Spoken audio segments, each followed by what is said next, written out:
알고 나면 봉사가 즐거워지는 전래공부 갈곳 알전 갈곳 전래학당입니다. 3월 두 번째 영상입니다. 저는 마리 비아누타 수녀입니다.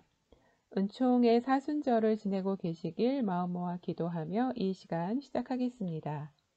이번 시간에는 7번 사순 시기에는 왜 알렐루야를 하지 않는지 알아보겠습니다. 성 요셉께 바치는 기도로 이 시간 시작하겠습니다. 우리 각자의 지향과 코로나 바이러스로부터 인류가 자유로워지길 기원하며 바치겠습니다. 성부와 성자와 성령의 이름으로 아멘. 우리 주 예수님을 기르신 아버지시요 정결하신 동정 마리아의 배필이시며 임종하는 이의 수호자이신 성 요셉께 간절히 청하오니 하느님께 빌어주시어 저희가 예수님을 사랑하며 충실히 따르게 하소서. 또한 죽을 때 저희를 지켜주소서. 아멘. 성부와 성자와 성령의 이름으로 아멘. 갈곳동 가족들께서는 알렐루야의 의미와 사순 시기에는 왜 알렐루야를 하지 않는지 알고 계시나요? 복음 낭독 전에 노래하는 알렐루야는 주님을 찬양하여라 라는 뜻입니다. 이는 주님 부활을 기뻐하며 외치는 환호라고 할 수 있습니다. 따라서 주님 순환을 묵상하는 시기인 사순 시기부터 파스카 성야 전까지는 알렐루야를 노래하지 않습니다. 알렐루야의 뜻을 알아보겠습니다. 히브리 말로 할렐은 찬양하라 라는 뜻입니다. 야는 야훼의 약칭으로 주님을 뜻합니다. 알렐루야는 도입에서 언급한 대로 주님의 부활을 찬양하는 대표적인 환호라고 할 수 있습니다. 따라서 알렐루야는 부활 시기에 특별한 의미를 지닙니다. 복음을 선포하기 바로 앞에 자신들에게 말씀하실 주님을 환영하고 찬양하는 의미에서 알렐루야를 노래합니다. 이 알렐루야는 환호하는 노래이기 때문에 사진에서 보는 것처럼 일어서서 하게 됩니다. 그런데 사진 속 신부님의 제의 색깔이 분홍색입니다. 바로 지난 사순 사주일 복음 낭독 시간인데요. 앞서서 사순 시기에는 알렐루야를 하지 않는다고 했습니다. 그러면 이때는 어떻게 환호를 했을까요? 사순 사주일에 우리 분당에서는 말씀이신 그리스도님 찬미 받으소서로 환호하고 복음을 들었습니다. 이렇게 사순 시기 동안 복음 환호성은 말씀이신 그리스도님 찬미 받으소서 외에도 그리스도님 찬미와 영광 받으소서, 길이요 진리요 생명이신 그리스도님 찬미 받으소서가 있습니다. 그리고 알렐루야에 따라오는 구절은 일반적으로 복음에서 선택합니다.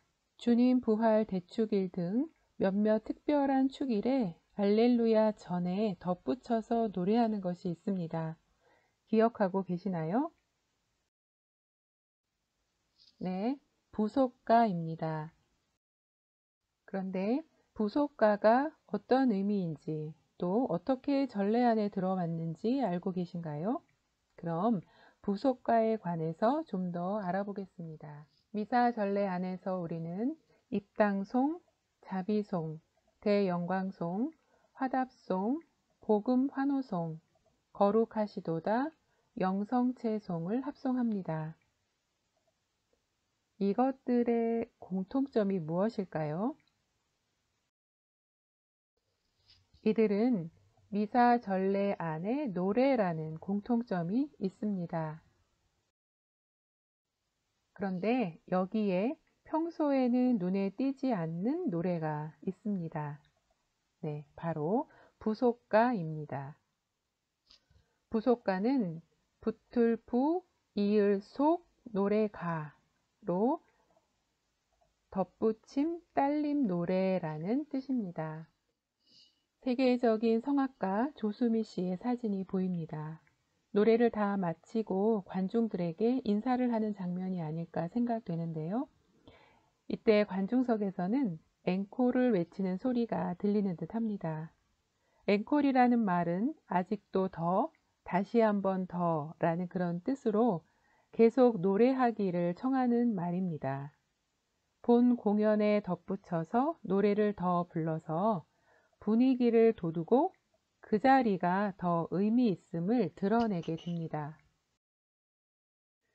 부속가가 앵콜곡과 똑같은 역할을 하지는 않았지만 앵콜곡이 본래의 노래에 붙여서 부르던 노래였던 것처럼 부속가도 알렐루야 뒤에 붙여서 부르던 노래였습니다. 이를 좀 더 자세히 알아보겠습니다. 앞에서 우리는 알렐루야는 하느님을 찬미하라 라는 뜻을 지녔다는 것을 알게 되었습니다. 하느님을 의미하는 야에 특별한 가치를 부여했습니다. 그래서 그레고리어 성가로 알렐루야를 부르는 경우에 특히 야를 많은 음을 사용해서 아주 길고 무척 화려하게 부르는 관습이 생겨났습니다. 그런데 이렇게 길게 하다 보니까 이를 노래하는 데 있어서는 암기하는 데 무척 어려웠다고 합니다. 이 어려움을 해결하기 위해서 야의 많은 음들에 새로운 가사를 붙이게 되었습니다. 점차로 야가 지니고 있던 멜로디와 새로운 가사가 별도의 노래로 발전해서 부속가가 되었습니다. 부속가는 9세기에서 10세기경부터 발전하기 시작해서 16세기에는 수천 곡에 이르는 부속가가 생겨났다고 합니다. 연구자들은 당시에 5천여 개가 넘는 그런 부속가를 찾아냈다고 해요. 그런데 이것으로 인해서 전래에 굉장히 많은 혼란을 가져오게 되었습니다.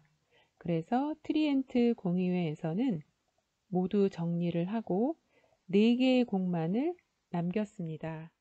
이때 남겨진 부속가로는 예수 부활 대축일에 파스카의 희생께 찬미를 이라는 부속가와 성령 강림 대축일에 부르는 오소서 성령이여, 그리스도의 성체와 성혈 대축일에 시온아 찬양하라, 그리고 마지막으로 위령의 날에 부르는 분노의 날이 있습니다. 그런데 1727년 고통의 성모 마리아 기념일이 9월 15일로 새롭게 전래력에 첨가되면서 십자가 아래의 어머니 스타밧 마텔이 첨가되었고, 위령의 날에 노래하던 분노의 날을 제외해서 오늘날에도 4개의 부속가를 전래에 사용하고 있습니다. 전래에서 부속가는 말뜻 그대로 알렐루야 다음에 부르는 노래였지만 제2차 바티칸 공의회 이후에는 알렐루야 전에 부르도록 결정했습니다. 또한 예수 부활 대축일과 성령 강림 대축일에는 의무적으로 부속가를 노래해야 합니다. 그러나 그리스도의 성체 성혈 대축일과 고통의 성모 마리아 기념일에는 선택해서 부를 수 있습니다. 이번 시간에는 크게 알렐루야와 부속가에 대해서 알아보았습니다. 의미와 역사를 알고 전래에 참여해서 구세주이신 그리스도를 더 깊이 사랑하는 우리가 되기를 기도드립니다. 성주관을 앞두고 있는 사순절인 오늘 고통의 성모 마리아 기념일 부속가 중에서 6절부터 15절을 마침 기도로 드리겠습니다. 특별히 이 기도를 드리면서 우리 본당에 앓고 계시는 분들의 치유를 위해서 바치겠습니다. 성부와 성자와 성령의 이름으로 아멘. 십자가의 아들 보며 함께 받는 성모 고통 누가 슬퍼 안으리. 우리 죄로 채찍 모욕 당하시는 아들 예수 성모 슬피 보시네. 기진하여 버려진 채 죽어가는 아들 보고 애처로이 우시네. 사랑의 샘 동정성모 저희들도 슬퍼하며 함께 울게 하소서. 그리스도 하느님을 사랑하는 제 마음에 불이 타게 하소서. 어머니께 청하오니 제 맘속에 주님 상처 깊이 새겨 주소서. 저를 위해 상처 입고 순환하신 주님 고통 제게 나눠 주소서. 사는 동안 십자 고통 성모님과 아파하며 같이 울게 하소서. 십자 곁에 저도 서서 성모님과 한마음으로 슬피 울게 하소서. 동정 중에 동정이신 성모님의 크신 슬픔 저도 울게 하소서. 아멘. 성부와 성자와 성령의 이름으로 아멘.